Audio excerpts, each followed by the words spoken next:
you all. It's great to be here this morning, and I hope you guys are having a successful conference. I will say there is a certain irony in speaking on the topic of religious liberty because my 7-year-old who is not in school today was forced to come to work with his dad and feels that his liberties are being threatened at this very moment. So he's backstage, probably not watching the speech, hopefully watching cartoons, but I appreciate you all having me. And I want to give a special note of thanks, of course, to Ambassador Sam Brownback, my dear friend, to Katrina Lantos-Sweat, Peter Burns, and other faith leaders, government officials, and of course many survivors of religious persecution. Thank you all for convening and participating in this summit, which is on a topic whose importance unfortunately grows with each passing moment, and hopefully our new administration can help.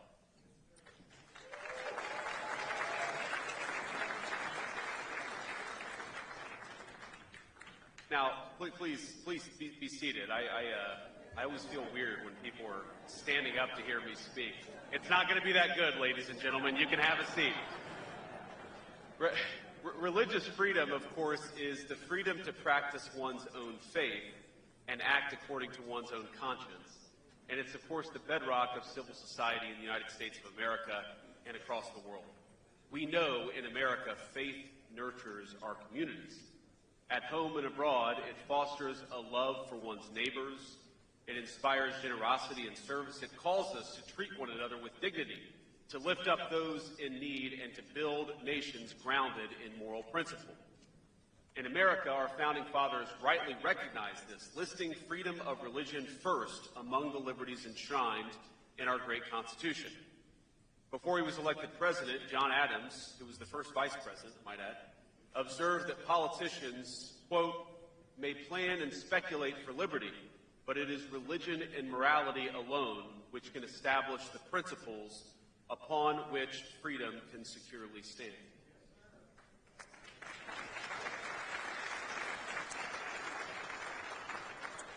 Now, of course, that's an important lesson for any lawmaker in this room, but for all of us in this room. But I'm here this morning in part to reflect not only on the words of our founders, but especially on those of their own intellectual forebears, the church fathers of classical Christianity, to which we owe the very notion of religious liberty. And I know we have people of every faith here, but it is, I think, a conceit of modern society that religious liberty is a liberal concept, but we know that religious freedom flows from concepts central to the Christian faith in particular, the free will of human beings and the essential dignity of all peoples.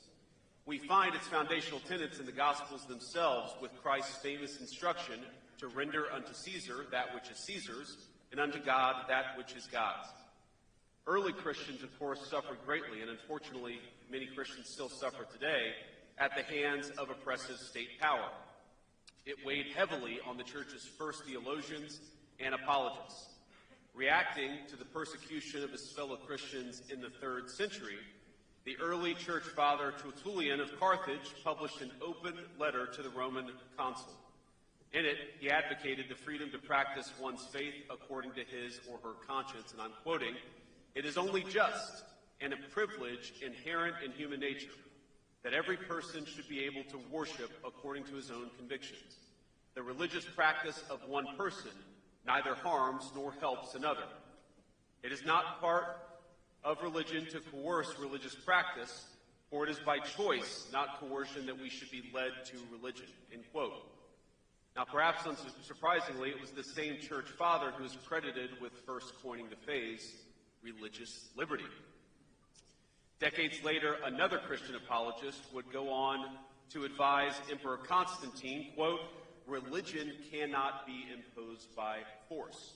The matter must be carried on by words rather than by blows."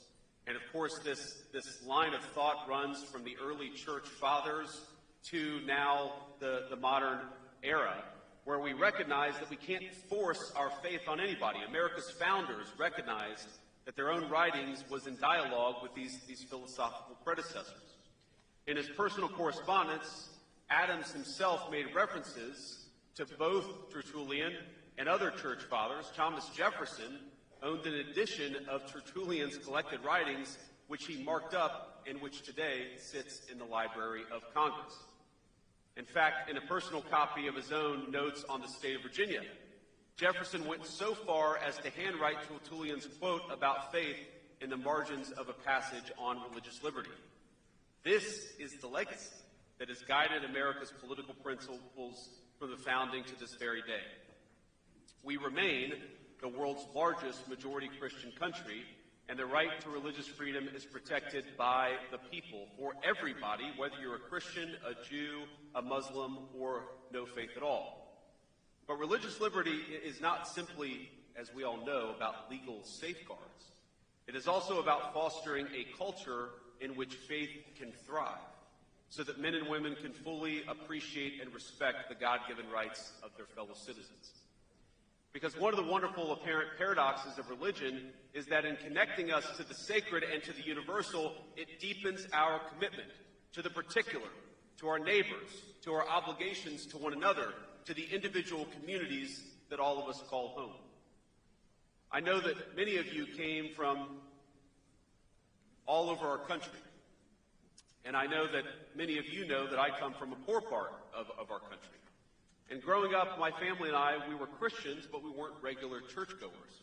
My grandmother, who raised me, was a deeply faithful woman in her own way, but she was skeptical of institutionalized religion and rarely attended Sunday services herself.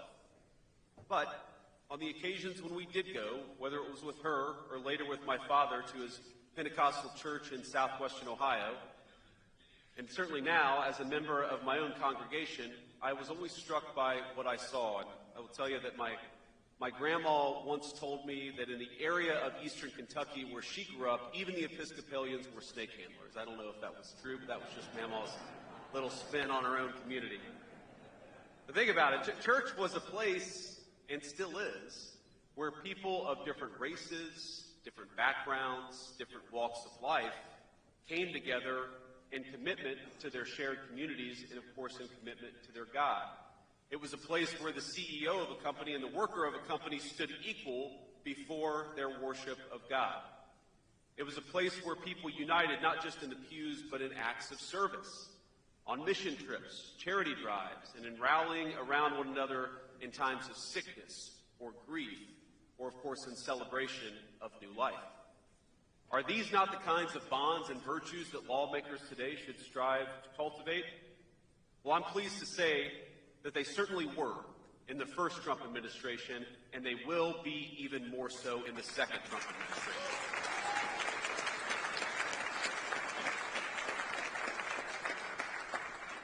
Now, in his first term, President Trump centered the cause of advancing religious freedom in his foreign policy. In China, across Europe, and throughout Africa and the Middle East, the first Trump administration took critical steps to protect the rights of the faithful, whether that was by rescuing pastors who were persecuted by foreign regimes, or bringing relief to the Yazidis, Christians, and other faith communities facing genocidal terror from ISIS. And in his domestic policy, President Trump's first term brought a new high watermark for religious Americans. He took decisive action to defend religious liberty, combat anti-Semitism, and preserve the conscience rights of hospital workers and faith-based ministries as they provided care to their fellow Americans, and to remove barriers for religious organizations and businesses to contract with the federal government. You shouldn't have to leave your faith at the door of your people's government, and under President Trump's leadership, you won't have to.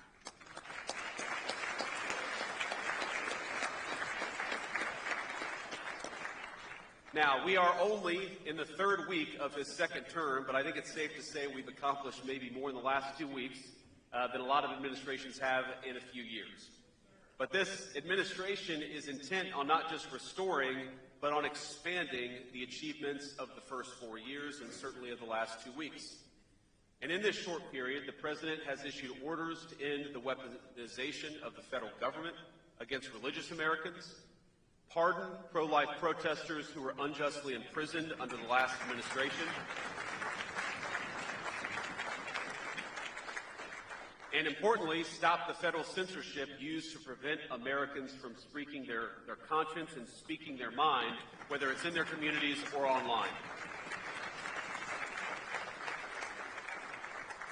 Now, our administration believes we must stand for religious freedom, not just as a legal principle, as important as that is, but as a lived reality, both within our own borders and especially outside of them. In recent years, too often has our nation's international engagement on religious liberty issues been corrupted and distorted to the point of absurdity. Think about this. How did America get to the point where we're sending hundreds of thousands of taxpayer dollars abroad to NGOs that are dedicated to spreading atheism all over the globe? That is not what leadership on protecting the rights of the faithful looks like. And it ends with this administration.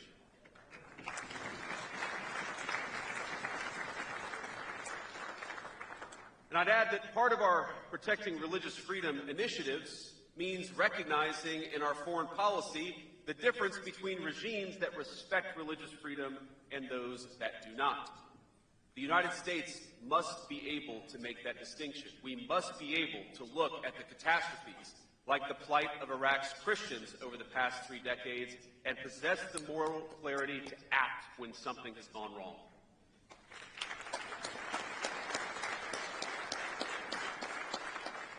Now, this administration stands ready to do so, and thankfully, President Trump chose to nominate as Secretary of State one of my dear friends, and I believe one of the great living champions of religious liberty across the globe, a person whose dedication to religious liberty flows from his faith in the same way that mine does. And of course, that's our great Secretary of State, Marco Rubio, confirmed 99-0 by the U.S. Senate.